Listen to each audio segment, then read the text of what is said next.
Wonderful. Well, good morning or good afternoon, depending on where you are. Welcome to day 2 of the convening. I hope that you caught the welcoming words from Mary Coleman this morning and the recognition awards. Congratulations to Washington State, to New York ACS, and to the Zest Center for their awards. I'm not sure if any of the staff are on in this session, but that's really exciting. Thank you so much for your contributions to the Exchange Network. This session is on design frameworks for program innovation, and we are going to be hearing from 2 experts who will share about their experience with human-centered design and rapid cycle evaluation. We're going to let both of them present, and then we will open it up for questions. So please feel free, while they are presenting, feel free to enter your questions in the Zoom app, or if you're logged on through Whova, you can enter your question into there as well.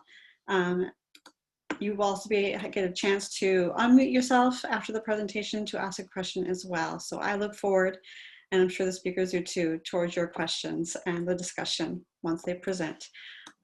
So first person who will present is Ruthie Liberman.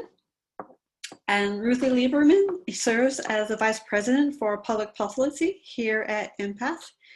In this role, she serves as the Chief Police Strategist on national and state policy related to economic mobility. She provides leadership in the areas of education and workforce development, affordable housing, and work supports, including childcare, to create public policy leading families to economic stability. Ruthie has a bachelor's degree from Poma College in Government and Public Policy, as well as a master's degree in Public Administration from the Kennedy School of Government at Harvard University. And our second speaker, Jennifer Winkler. Jennifer Winkler received a Bachelor of Arts degree from Carthage College in 2006. With a major in social work and a Master of Social Work from the University of Wisconsin-Madison in 2007, with a specialization in child and family welfare.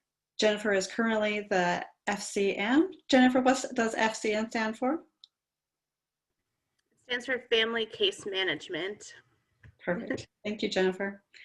And Family Support Manager at Children's Hospital of Wisconsin Community Services, where she has worked for the last 13 years in various direct practice and leadership positions within the agency. Throughout her career, Jennifer has demonstrated passion around staff and program development, continuous quality improvement efforts, and building an organizational culture that is rich in innovation. So I am pleased to welcome Ruthie first to share. Hi, everybody, and welcome. It's a great crowd today. We are actually going to start with the rapid cycle evaluation piece, in spite of the title having us swap, because rapid cycle evaluation is part of the human-centered design process that Jennifer is going to talk to you about. And I just want to tell you briefly how it is that we got interested in rapid cycle evaluation and human-centered design, of course, as well. But basically, it came from our work with exchange members around the world, not only teaching you about the model and the fundamentals and the 4 essential elements, but working with you collaboratively on implementation. And we discovered through partnering that there are some really great tools and techniques out there that will allow organizations to have better success in implementation, because implementation is so crucial to the outcomes of our programs. And so I really want to thank a colleague in the field, Michelle Dare from Mathematica Research Incorporated. They disseminated rapid cycle evaluation, which they called LI squared. And a lot of the materials that I'm sharing today come directly from Mathematica. We learned it from them, and they very generously have shared it and allowed us to share it out in the field. Sorry. Okay, so quickly, what is rapid cycle evaluation? It's basically a way to test and refine program interventions on a small scale without a large commitment of time or money. And it's a way to collect information on how various program elements, such as the bridge assessment or the goal action plan or recognition program, are working, and who are they working for, and what kinds of changes might we want to make before we roll it out widely, or before we do a bridge revision.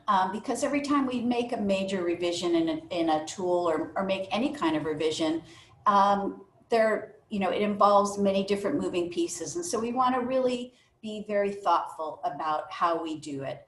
So on the right-hand side, you basically see a schema of what a rapid cycle evaluation is. It's a quasi-experimental process where you would select a small number of staff from your entire team, and you would have them each work with a small number of clients, so not their whole caseload, and try out a particular strategy, such as implementing the bridge to self-sufficiency for the first time, or implementing a new version of the bridge, or implementing the bridge at a different point in the process. And you would collect data and collect this and get this targeted feedback about what their experience was like using this new tool or this newly revised tool. So it's a way to get around just having qualitative data in terms of talking to staff and hearing from them it worked or it didn't work, but it allows you to get really targeted information about what was working and what is not working. And so often, as I mentioned, implementation might be the downfall in terms of how we get to the outcomes that we're expecting to see. So being able to implement very carefully and to get the kind of data that you would about the outcomes, getting that same data about implementation is really helpful. Here are some of the benefits that we have heard about when you use rapid cycle evaluations. It allows you to know if the proposed change that you were working on has the impact that you hope for.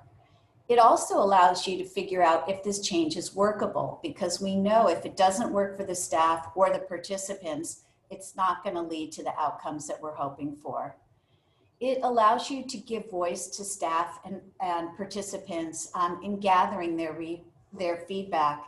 And I'm sure you would all agree that their feedback in terms of how to refine the process is the most valuable. They're the ones that are on the front line doing the work day by day. And it allows staff to have buy-in to the process because you're asking for their input and you're very quickly incorporating it into how you're implementing the elements of mobility mentoring or any other program that you're implementing. And finally, for those organizations that don't engage in a whole lot of data collection and analysis, it's a great way to build the capacity of your staff to be involved in data collection, looking at the data in terms of figuring out how you can use it to improve your program continuously. And so this rapid cycle evaluation basically has 3 parts. It's a learning cycle, like everything we do, which means that it can be done over and over. So every time you make an adaptation to your goal action plan or your recognition or your bridge, you can do one of these rapid cycle evaluations. Each cycle could take approximately 4 to 6 weeks. So it's not something that takes a whole year to provide you with feedback. And so the first step is to test the tool with participants and staff.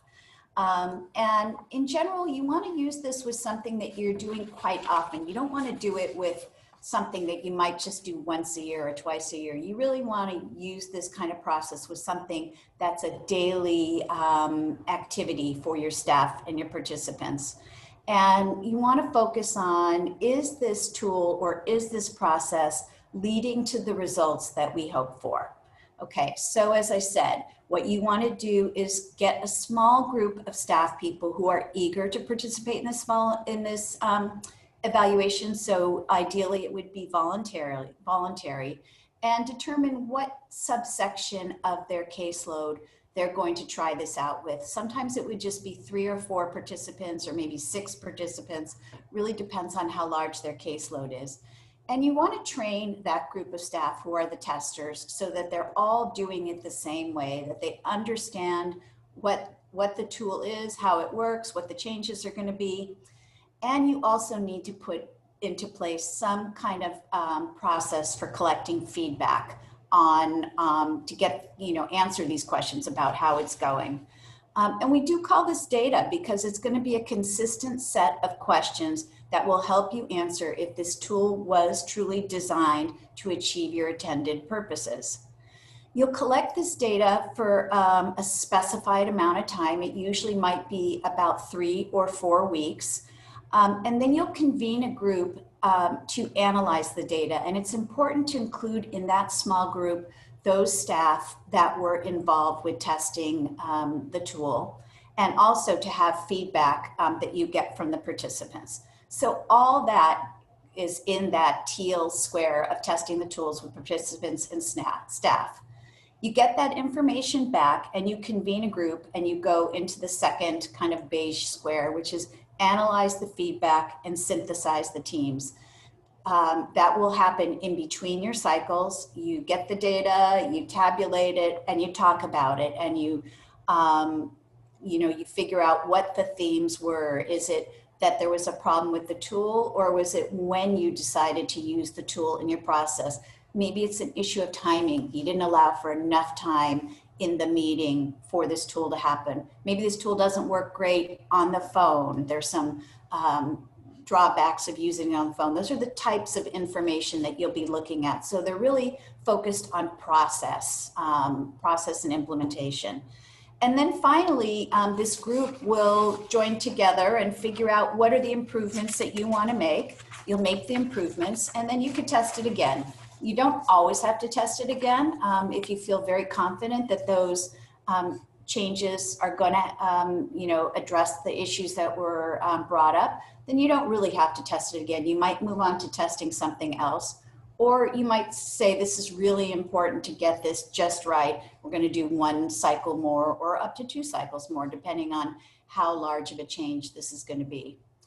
So I had mentioned that it's focused on helping you know if your work and your processes are going to lead you to your intended outcome.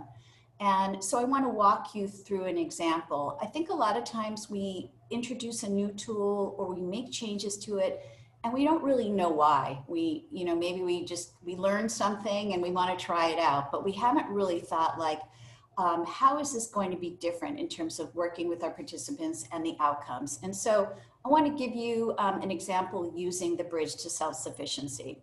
So as a team, you might say, why do we want to implement a bridge to self-sufficiency in our program? And so some answers might be, it's a great way to gather information from participants to help them set individualized goals. Or it might be a great way to build engagement with the participant where they really feel like they're looking at their life and developing goals from where they are at this moment in life. Or it may be that it allows a participant to choose what they want to talk about, where we offer them the bridge and say, where do you want, what do you want to talk about first? And that will lead to more effective goal setting. So you want to set up a rapid cycle evaluation process that really begins to answer those questions.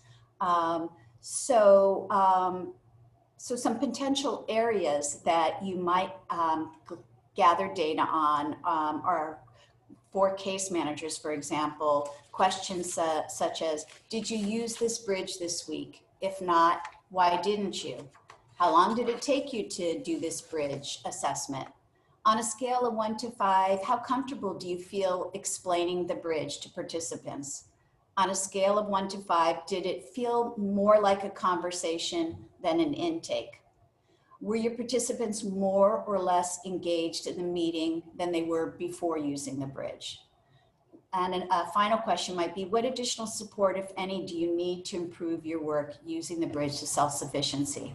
So that really kind of gets at the engagement, Did it feel different in terms of your relationship with the participant, the comfort level? How long did it take? And you could ask a similar set of questions for your participants, in terms of how did it feel to you to have this bridge conversation? Did you feel more or less engaged? Did you feel on a scale to 1 to 5, how much were these goals individualized to your life? And so the next important piece after you develop those survey questions for your staff and your participants is to answer some questions such as, who's actually going to collect that data? You need to have someone on your staff who's going to get those surveys every week and actually tabulate all the information. What methods will you use to gather this data? So some organizations, many of them have used SurveyMonkey that they will send to staff, and then they'll give a paper questionnaire to the participants right after a session. Some organizations have chosen to do focus groups. Others have had staff serve as observers and take notes in the meeting. As far as how often to do the survey, it's frequently done like once a week. Some organizations might do it on Friday and ask staff to answer questions about every participant they saw in the week leading up to Friday. Some more sophisticated organizations might do a survey twice a week. And on one survey, they might ask the staff to respond to the very last participant that they worked with. And then on Friday to think about the entire week. And so it's just different ways to gather the information. Also, you need to think about who is going to complete the survey. Obviously, you want all the staff who are part of that testing group. Do you want every single participant who used the new tool to complete the survey? Do you just want to do a sampling? Is there anyone else who really ought to be completing that survey? Are there any external vendors, supervisory staff? So really, think inclusively about who should answer that survey. And then you get to that share and discuss insights from each test. I put something very obvious here, create a schedule, because if we don't schedule a date to review that data, it's so easy to get lost and not have it happen. Then you've collected data and you haven't done anything with it. So really map out the whole evaluation month or 6 weeks and set that meeting in the middle and put out your invites so all the people who need to be there are there. Gather that input, as I had mentioned before, and then use it to plan for your next round. And so I just really rushed through a process that I could spend a whole day working with you on rapid cycle evaluation, but just in a nutshell, to remind you what it is you're taking a small group of staff from your entire team. Each of them are working with a few participants each.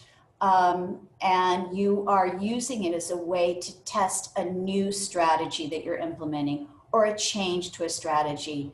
You want to focus on whether this strategy does have the promise or the ability to help you meet your intended goals. So it really requires that you think about, why am I implementing this new tool? What do I expect to get out of it? And it's allowing you to gather feedback from the people who are actually using the tool and living it day to day, the staff and the participants, to make it better, make the process more effective, and hopefully lead you to the anticipated outcomes that you're hoping for. So we will have time for questions, and you'll hear a little bit more about it in Jennifer's presentation. So, Thank you so much, Ruthie. yeah. Yes, Jennifer, looking forward to your presentation as well. Thank you, Rosemary, and thank you, Ruthie. I was over here taking my own notes, even though we've used rapid cycle evaluation in our work. I was jotting down some notes to myself too. So thank you for that information. We all learn from each other all the time. Right.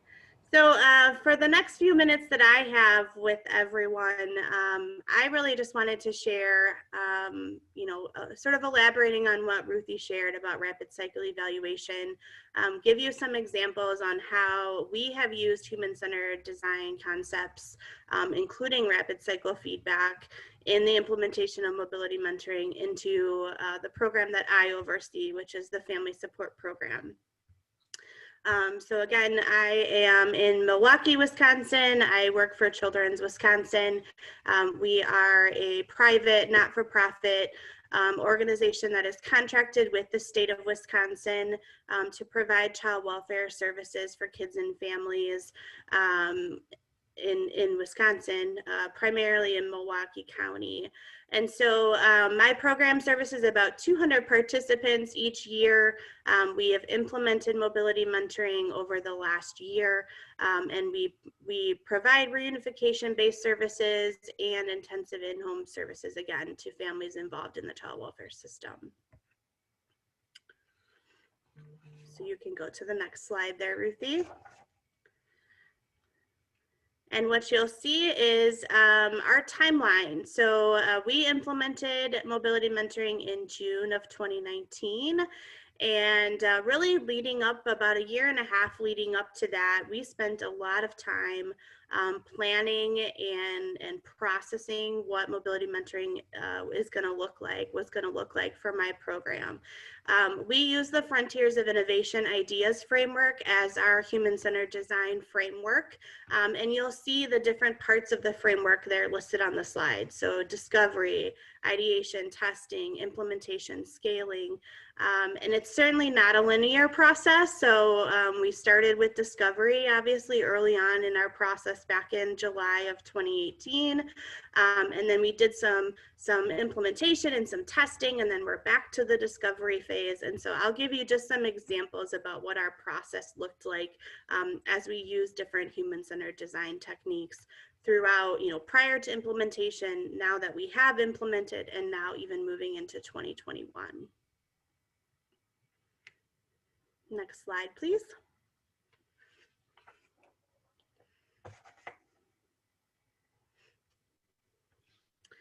So two kind of key questions for us in our human-centered design process was the how might we question and the gut check. And so what I'm hopeful throughout just what I'm going to share today is that there's something that you all hear that you can take back to your organizations or to your programs and really use some of these human-centered design concepts really concretely in the work that you all are doing. So first, this how might we question seems pretty simple.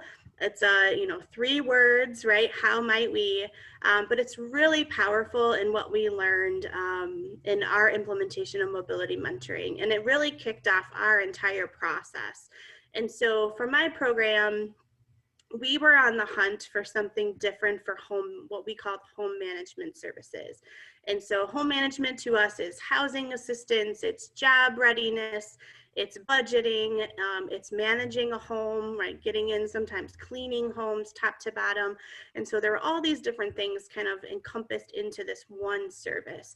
And what we learned is that many of our participants would come to us because they were homeless. And so we would help them find an apartment. But 2 or 3 or 4 months later, the participant would lose that apartment, and they'd come back sort of knocking on our door saying, hey, I need home management again because I lost my home. And so what we learned by just asking, how might we do this service better? We really heard from our staff that we're not skill building with our participants. We're really doing a lot of the work for them. And so that led us sort of down this path of executive function and trying to learn more about that, which that research then led us to EMPath and mobility mentoring. So just a simple question of how might we do something better is really what jump-started our journey with mobility mentoring and got us started with implementing this MM-informed approach into our work.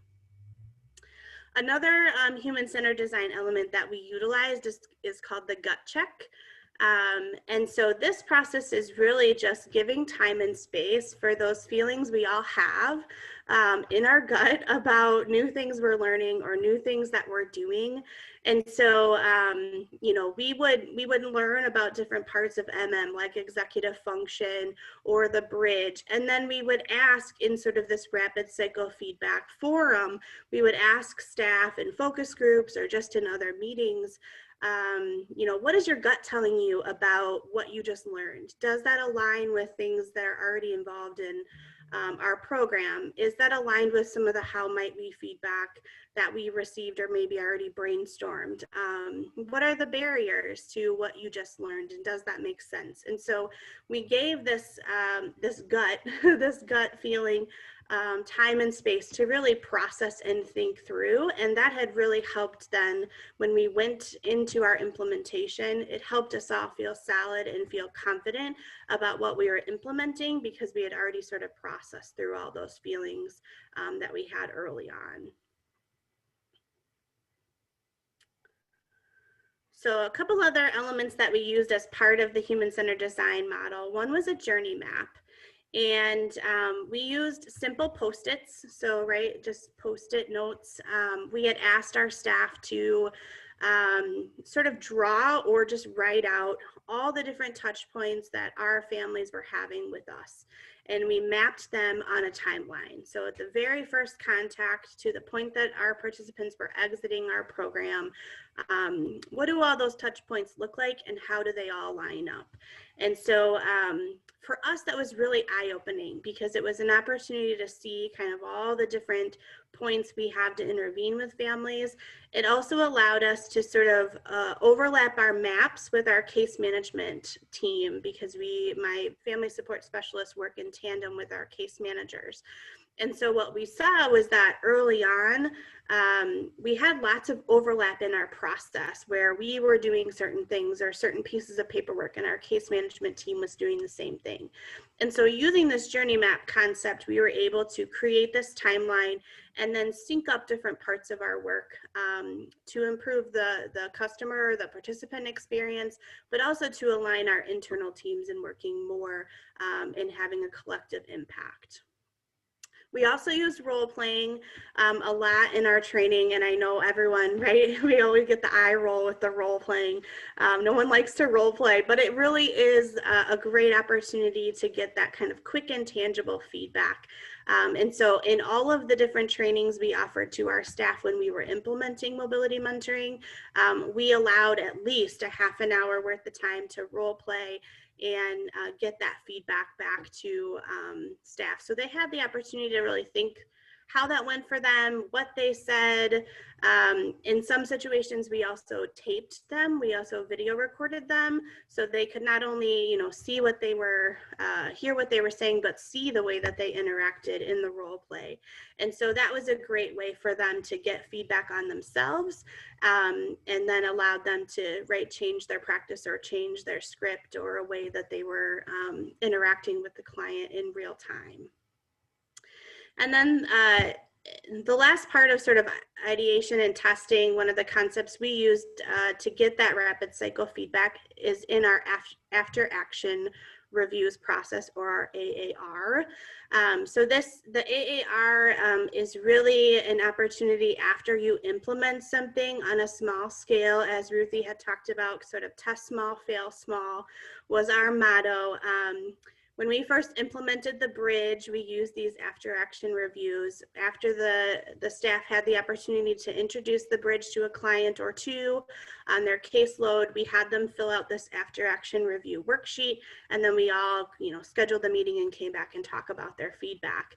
But it's just right after you've tried something on a small scale level, we get that feedback, we learn what worked well, what didn't work well, what do we want to change so that we could go back to that discovery phase, make the changes we wanted to make, and then keep the process moving. So this is just to give you an idea of how our bridge has sort of changed during this process of using human-centered design and getting rapid cycle feedback from our staff. And so as you can see, our very first bridge there in the background is just sort of chicken scratches on a page with just columns, and as we're filling in our rows. And then we move more to this elementary version of the bridge, very black and white with just a simple rows and columns outlining the bridge. And then we morphed into this more colorful, more EF-informed version of the bridge that's just created more warmth and more color there.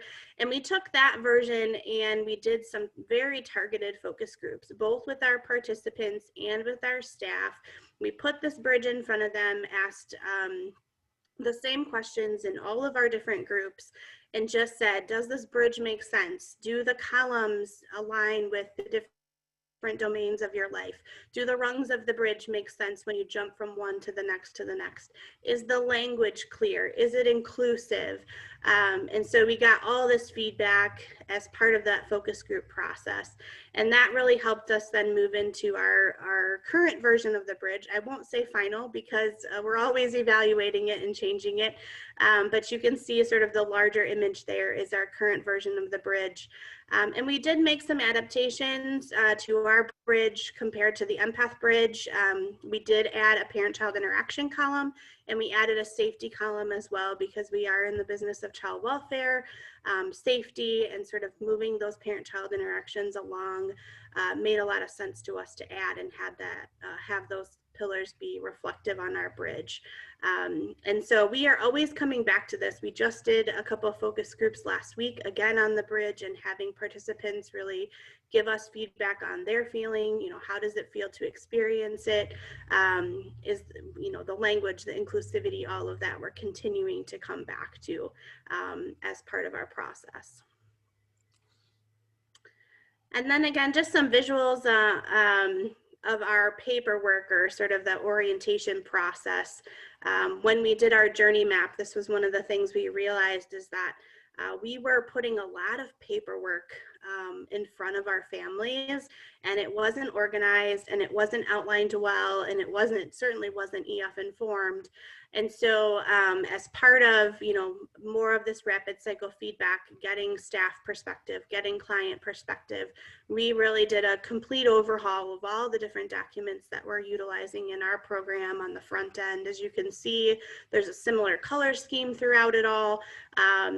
It just is much cleaner. It's much more organized, much more EF informed for our participants. And this was all done again through the human-centered design concepts we were using. We also implemented location cards and bio cards, again, just to improve our customer experience. We have several different sites throughout Milwaukee that we utilize for client interaction, and it was really confusing for our families. And so that was another thing that we heard through the how might we question is, how might we improve our customer experience, is just helping them find us and know who's on their team. So those were two other things that we have implemented over the last year. So as I said, we continue to kind of go back to this discovery process. We continue to get feedback from both our staff and our participants. Surveys is one of those things. Ruthie talked about doing surveys. So we do after training surveys, and we ask our staff a number of questions. I myself, as the program manager, keep the data related to their surveys. And so we ask, what do you have a greater understanding of? What topics are still unclear? We also do confidence scaling, which is something that's really been very helpful for us. So we kind of know for future trainings what topics we need to hit on again. If we notice that the confidence level in, administering a bridge, for example, or developing a SMART goal might be low, then we know as part of our training process to come back to those elements, retrain, and offer some refreshers. So we continue to get feedback that way. We also do communities of practice. So we have a community of practice around our mobility mentoring work. Every Friday, we come together for what we call Circles. And it's just a small group of staff that they can bring a case example, they can bring a situation they're struggling with, or sometimes we have planned topics where we offer some refresher trainings or opportunities to explore different topics. So that's another way to keep staff connected and keep continuing to get their feedback. And I will say, out of all of the rapid cycle evaluation and the human-centered design concepts that we have implemented, it not only supported our use of mobility mentoring and implementing an informed approach, but it also increased our staff engagement, because our staff had been allowed to have a voice and be part of that process from the very beginning. And so that was something we weren't necessarily anticipating, but glad to hear that our staff are feeling much more connected and that their voices are heard.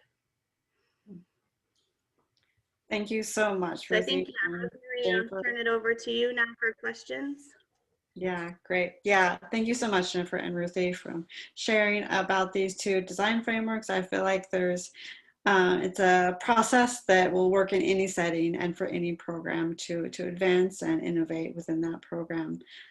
We do have a few minutes for questions, so feel free to unmute yourself and share your question, or you can also put it in the Whova app chat or the Zoom chat. I'll give you While we're waiting, Jennifer, I just want to say that I took some notes from your presentation, and I particularly loved the after training survey questions that you asked, because I think, again, a lot of times we ask our staff, like, what content did they retain, but we didn't ask them, like, what's confusing or what help do they need to use this better? What kind of help do they need? And please feel free to put your questions in while I'm talking. But there was one thing I didn't have a chance to share in my presentation, is that as a result of the rapid cycle evaluations, I wanted to share some of the changes that organizations had made. These are organizations that worked with both Mathematica and with EMPath.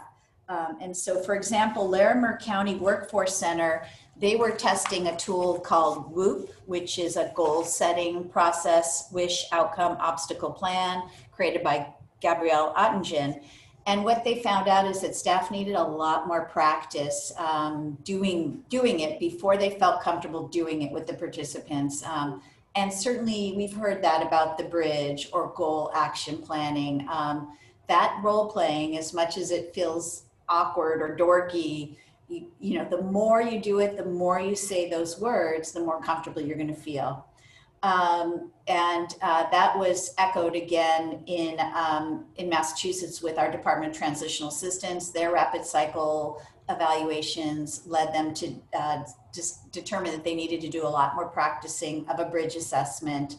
And another organization, what they discovered is that when they allowed a tool to be at the staff member's discretion, it wasn't used at all. And so they changed their practice and basically said all staff need to use it. So it was much clearer, and the tool was used, and it kind of led to the results that they wanted. So this kind of targeted reaching out for information on how it's used, how do staff feel about it, how do participants feel about it, can make a huge difference. That folks at the higher level, they don't have the ability to gather that information. And even if you ask staff, some staff will speak up, some won't. You have to ask a very targeted and clear question to get that kind of refined feedback.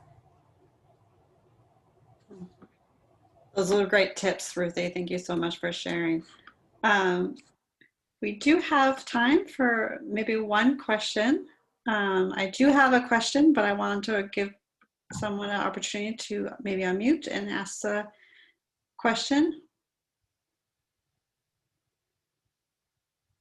Okay, I'm going to go ahead and ask the one question, and then we will probably need to wrap up.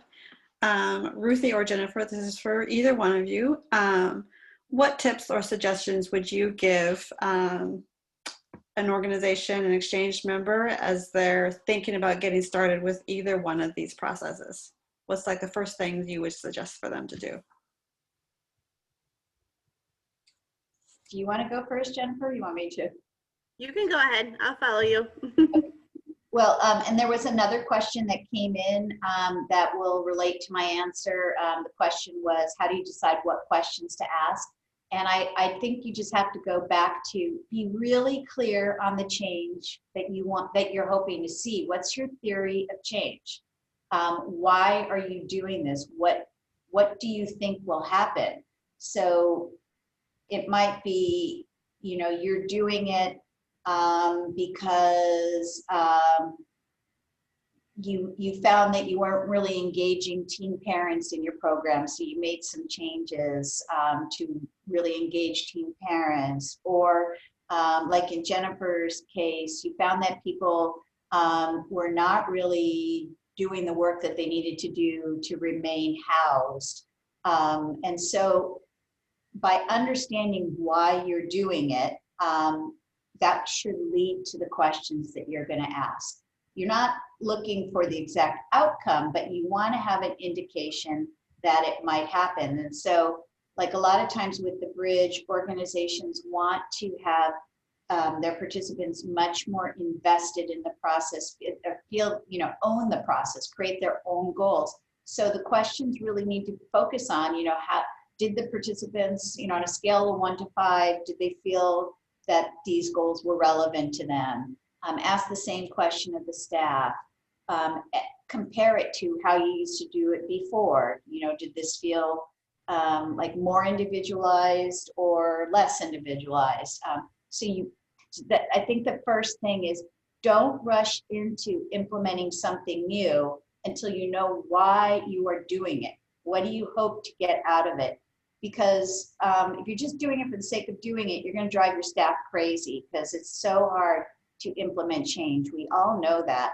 And if you want to do it well, you need to understand why you're doing it and what you hope to get out of it. And then you can really ask those questions to see, like, do we have the potential to get those kinds of changes?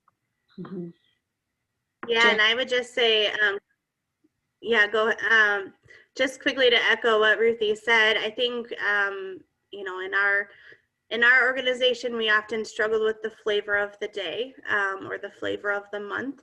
And so, you know, we really went down this road of using human-centered design, as Ruthie said, to be intentional and to be really thoughtful on the front end. And yes, that does take more time. I won't lie about that, right? It took us 1.5 years to really, you know, figure this out before we implemented MM. So it does take more time, but that time you gain back in the end by not having staff engaged in the process, by not addressing barriers along the way. And so, yes, I would take the time, get staff involved. Like I said, it really improved our engagement process. Staff are more committed.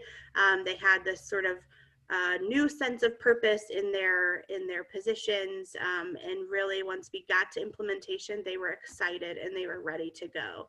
So yeah, and there's really no wrong way to go about this, right? You're just brainstorming together. You're just including more voices and more levels of expertise, and so there's nothing to lose, in my opinion.